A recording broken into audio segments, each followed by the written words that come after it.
বাংলাদেশের অবস্থা আগের থেকে অত্যন্ত খারাপ হয়েছে। জিডিপি গ্রোথের পরিমাণ ভীষণ মাত্রায় কমে গেছে।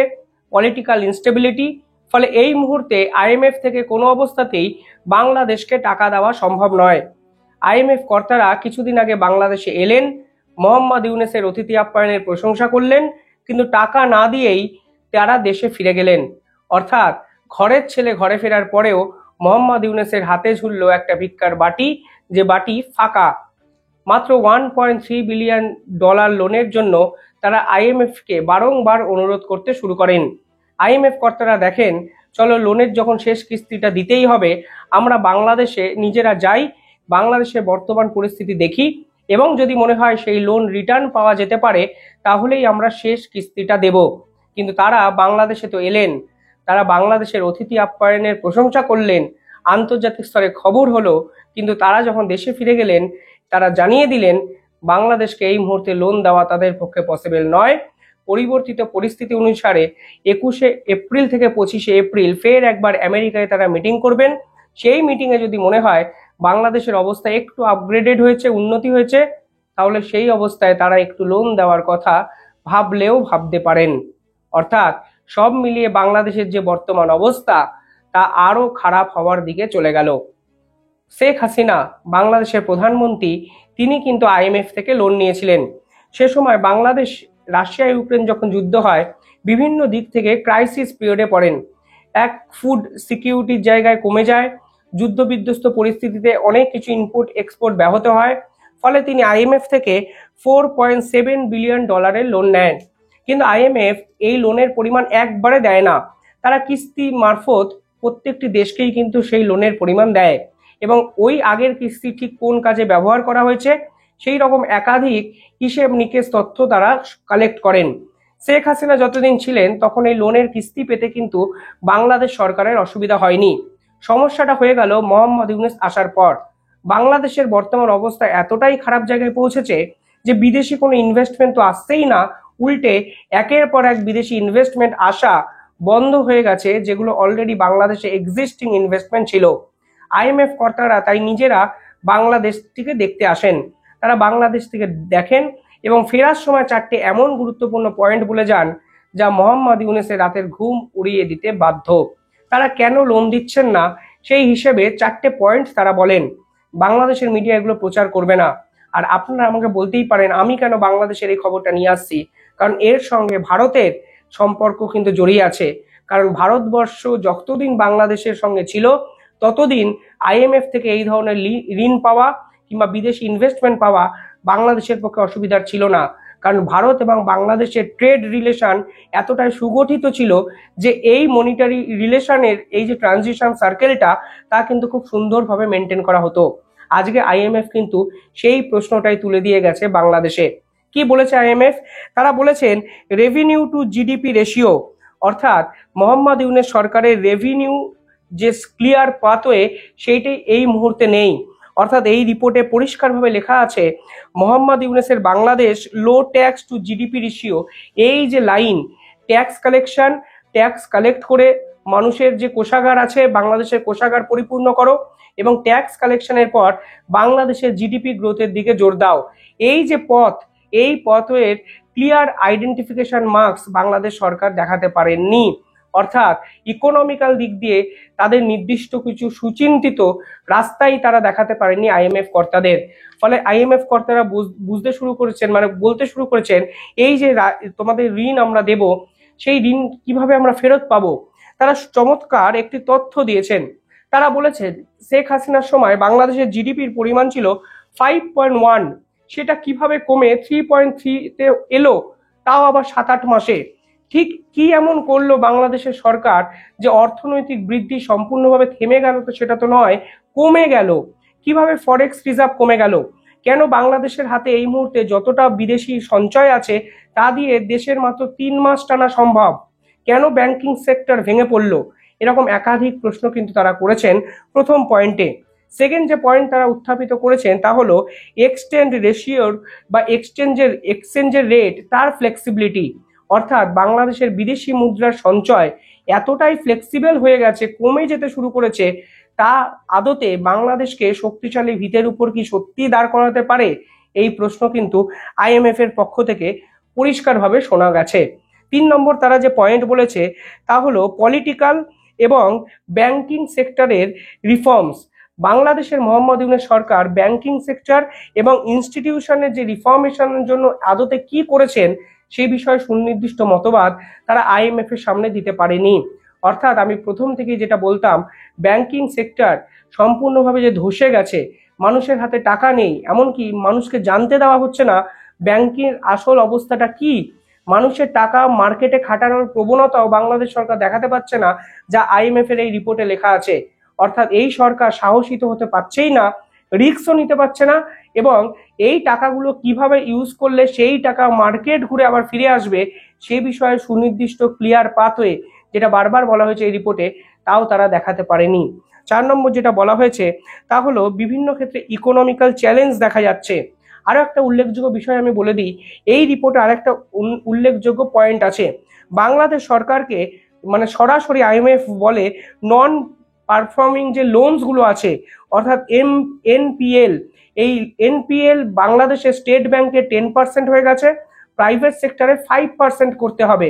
অর্থাৎ স্টেট ব্যাংকের এই রেশিওটা 10%-এর অধিক হয়ে আছে, প্রাইভেট সেক্টরে 5% বেশি মানে বেশি করা যাবে না। কিন্তু বাংলাদেশের এই সরকার লোন কালেকশনও করতে পারছে না, কারণ মানুষের হাতে টাকা নেই। অর্থাৎ নন পারফর্মিং লোনস মানে আপনি ব্যাংক থেকে লোন নিয়েছেন কিন্তু আপনি শোধ করতে পারছেন না। কারণটা এটাই, বাংলাদেশের ইকোনমিক্যাল স্ট্রাকচার সম্পূর্ণভাবে ভেঙে পড়েছে। 4 নম্বর পয়েন্ট যেটা বলছিলাম তা হলো ইকোনমিক্যাল চ্যালেঞ্জেস। 1 নম্বর তারা বলছে জিডিপি 5.1% থেকে কিভাবে 3.3% হয়ে গেল, তাও আবার 8-9 মাসে। এটা তো বিশ্বের কোনো দেশে হতে পারে না, যা বাংলাদেশ করে দেখিয়েছে। নিঃসন্দেহে ধন্যবাদ প্রাপ্য, তারা একের পর এক ট্রান্সশিপমেন্ট চুক্তির মতো একের পর এক চুক্তি ভারতবর্ষের সঙ্গে ক্যান্সেল করেছে। তারপরের পয়েন্টে যেটা আসে সেটা হলো এক্সটার্নাল শকস। বাংলাদেশে এই মুহূর্তে প্রতিবেশী দ্বারা কিন্তু শক একটা পরিস্থিতিতে আছে। তারা পরিষ্কার বলছে ভারত কেন ট্রান্সশিপমেন্ট ফেসিলিটি বাতিল করলো। এই ট্রান্সশিপমেন্ট ফেসিলিটির ফলে বাংলাদেশের বাৎসরিক 3,000 কোটি টাকা ক্ষতি হবে, 1.5 বছরে 5,600 কোটি টাকার ক্ষতি হবে। এমনকি এই ট্রান্সশিপমেন্ট ফেসিলিটির ফলে বাংলাদেশের যে লস হচ্ছে সেই ক্ষতিপূরণের জন্য কিভাবে সাবসিডি দেবে বাংলাদেশ সরকার। অর্থাৎ ভারতের সঙ্গে কেন আপনারা সম্পর্ক খারাপ করলেন, এমনকি ভারতের সঙ্গে আপনাদের বিভিন্ন জায়গায় যে ইকোনমিক্যাল ডিপেন্ডেন্সি ছিল তার ভবিষ্যৎটা কি। বাংলাদেশ সরকার প্রতিশোধ নিতে গিয়ে ইগোয়েস্টিক হয়ে বা ভারত থেকে সুতো আমদানি বন্ধ করে দেয়। এর ফলে বাংলাদেশের বস্ত্রশিল্পীরা রাস্তায় নেমে যান। আমরা একাধিক ভিডিওতে আপনাদের দেখিয়েছি যেখানে সরাসরি বলছে ভারতের সুতোর গুণগত মান এবং দাম এতটাই কম যে তারা বহির্বিশ্বের সাথে কম্পিটিশন করার জায়গাতেই নেই। শেষ 3 মাসে 1,000 কোটি টাকার অর্ডার চলে এসছে ভারতবর্ষে। ক্রিসমাস বলুন, নিউ ইয়ার ইভ বলুন, কোনো অর্ডারই এবার বাংলাদেশের গভর্নমেন্ট ইন্ডাস্ট্রি পায়নি। বস্ত্রশিল্পগুলোকে কার্যত শেষ করে দিয়েছে মোহাম্মদ ইউনূস সরকার। বস্ত্রশিল্পীরা রাস্তায় এসে বসেছেন। অর্থাৎ বাংলাদেশের জিডিপির ম্যাক্সিমামটাই যে বস্ত্রশিল্প মানে যোগান দেয়, সেই বস্ত্রশিল্প কেন ধুকছে, কেন এক্সটার্নাল শকস গুলোকে মোহাম্মদ ইউনূস সরকার এতদিন অব্দি এন্টারটেন করলো, কেন এক্সটার্নাল পলিসি আপনারা ঠিক করে গাইড করতে পারলেন না। অর্থাৎ আপনারা দেউলিয়া হচ্ছেন বাংলাদেশের সাধারণ মানুষকে আপনারা পথে বসিয়ে দিচ্ছেন। আইএমএফ এই রিপোর্টে প্রকাশ করে দিয়ে চলে গেছে। পাশাপাশি পরিষ্কারভাবে তারা বলছে পলিটিক্যাল স্টেবিলিটি নেই। কিসের জন্য বাংলাদেশের এই পলিটিক্যাল ইনস্টেবিলিটি আজও আছে? আমরা প্রাথমিকভাবে আপনাদের সাপোর্ট করেছিলাম, কিন্তু আজকের দিনে দাঁড়িয়ে আইএমএফ এর মতো একটি সংস্থা কিভাবে এই পলিটিক্যাল ইনস্টেবল একটা দেশে বিপুল পরিমাণে টাকা আপনাদেরকে দিতে পারে, সেই প্রশ্ন কিন্তু আইএমএফ প্রকাশ্যে তুলে গেছে। অর্থাৎ একটা দেশের ডিপ্লোম্যাটিক পলিসি, এক্সটার্নাল অ্যাফেয়ার্স এর পলিসি কতটা খারাপ হলে আইএমএফ এর মতো একটি সংগঠন এই ধরনের রিপোর্ট প্রকাশ্যে বাজারে নিয়ে আসে, তা সত্যি অবাক করার বিষয়। দুঃখের বিষয় কি জানেন, বাংলাদেশের মিডিয়া এ নিয়ে আজকে একটা লাইন অব্দি লিখলো না, যা আজকে আমাদেরকে বলতে হচ্ছে। এবং আজকে হয়তো আপনারা বুঝতে পারছেন ভারত ছিল বলে কিভাবে দিনের পর দিন আপনারা প্রত্যেকটি সেক্টরে উতরে গেছেন। এই ধরনের পলিটিক্যাল ক্রাইসিস এর আগে শেখ হাসিনাও কিন্তু ফেস করেছিলেন, সম্ভবত সালটা 2016-র আশেপাশে। তখন কিন্তু ভারতবর্ষ বিপুল পরিমাণে একটা টাকা বাংলাদেশকে সহায়তা করে। ঠিক যেমন মালদ্বীপের মৈত্রী সরকার চলছে, মৈজু সরকার যেভাবে মানে ঋণের ফাঁদে ফেসে গেছিলেন এবং ভারতবর্ষের কাছে আসার চেষ্টা করেছিলেন, ঠিক সেভাবে ভারত সরকার কিন্তু শেখ হাসিনা সরকারকে সাপোর্ট করেছিলেন। কিন্তু আজকের দিনে দাঁড়িয়ে মোহাম্মদ ইউনূস বাংলাদেশের ইকোনমিক জোনটাকে এমন একটা জায়গায় নিয়ে চলে গেলেন যে আইএমএফও ভরসা করে তাদের আজকে লোন দিচ্ছেন না। আমি একাধিক স্টেটমেন্ট বাংলাদেশে দেখছিলাম, তারা কি বলছে, আইএমএফ দেবে না তো কিছু যায় আসে না, আমরা ওয়ার্ল্ড ব্যাংকে যাব, আমরা এশিয়ান ব্যাংকে যাব, এমনকি আমরা জাপান ইন্টারন্যাশনাল কোঅপারেশন এজেন্সি অর্থাৎ জিকাতে যাব। দেখুন, এই জিকা ভারতবর্ষে একাধিক প্রজেক্ট করছে, তাই বাংলাদেশকে লোন দেবে নাকি আমি জানি না। ওয়ার্ল্ড ব্যাংক আমেরিকা দ্বারা কার্যত কন্ট্রোলড, তারাও বাংলাদেশে কতটা ভরসা করবে আমি সেটাও জানি না। আর এশিয়ান ব্যাংক ভারতবর্ষের কার্যত অন্যতম ঘনিষ্ঠ একটা পার্টনার, তারা বাংলাদেশকে লোন দেবে, তাও আবার বাংলাদেশের এই ইনস্টেবল সিচুয়েশনে, সেটাও আপাতত কোনো লক্ষণ আমার অন্তত দেখা যাচ্ছে না। সারমর্ম কি এই পুরো প্রতিবেদনটা সারমর্ম দুটো।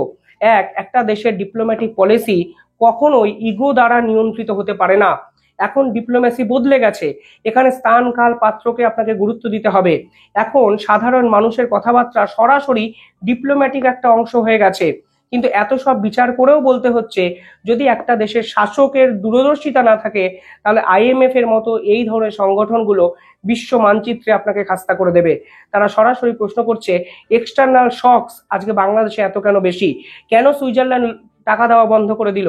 কেন ভারতের সঙ্গে আপনারা সম্পর্ক খারাপ করলেন? কেন ভারতের সঙ্গে একাধিক চুক্তি ভঙ্গ করে আপনারা ক্ষতিকে ইনভাইট করলেন এবং সেই ক্ষতিপূরণের জন্য নির্দিষ্ট সাবসিডি দেওয়ার ব্যবস্থাটুকু করলেন না? অর্থাৎ ডিপ্লোম্যাটিক পলিসি এক নম্বর। দ্বিতীয় কথা হলো, বাংলাদেশের বর্তমান যারা শাসক আছেন তারা শুধুমাত্র চেয়ারের কথা ভাবছেন। আমার ভাবলে অবাক লাগছে যে তারা বহির্বিশ্বটাকে দেখতেই চাইছেন না, শুধু বড় বড় ডায়লগ এবং বাংলাদেশের পায়ে সবাই ড্রাইভ দেবে, কেউ বাংলাদেশের কাছে যাবে না। ভারত আমাদের প্রধান শত্রু, আমাদের সঙ্গে চীন আছে, আমাদের সঙ্গে যেমন পাকিস্তান আছে, এই ধরনের কথাবার্তা বলে সমস্ত জায়গায় এরা ঘেটে রেখে দিয়েছে, তা হয়তো আপনারা বুঝতে পারছেন। জাতিসংঘ, ইউকে, ইউএন, ইউএসএ, চীন, পাকিস্তান, ভারত, বিশ্বের কোনো শক্তি নেই এই মুহূর্তে বাংলাদেশকে টেনে তুলতে পারে, কারণ এই বাংলাদেশের সরকার তাদের রাষ্ট্রকে, তাদের দেশকে টেনে তুলতেই চায় না। শুধুমাত্র ক্ষমতা দখলের খেলা খেললে যা হওয়ার তাই হচ্ছে। ভাবলে অবাক লাগছে, এই বাংলাদেশের জিডিপি একসময় 5%-এর উপরে পৌঁছেছিল শেখ হাসিনার সময়। অক্সফোর্ড বিশ্ববিদ্যালয়ের বিভিন্ন জার্নালে লেখা আছে, আমি নিজে পড়েছি। আজকের দিনে দাঁড়িয়ে দেখুন আইএমএফ এর এই রিপোর্টে 3% জিডিপি গ্রোথ কিসের জন্য হলো, সেই প্রশ্ন তারা তুলে দিয়ে বেরিয়ে চলে গেল। বাংলাদেশের মিডিয়া প্রচারই করলো না। কিভাবে দেখছেন কমেন্টে জানাবেন।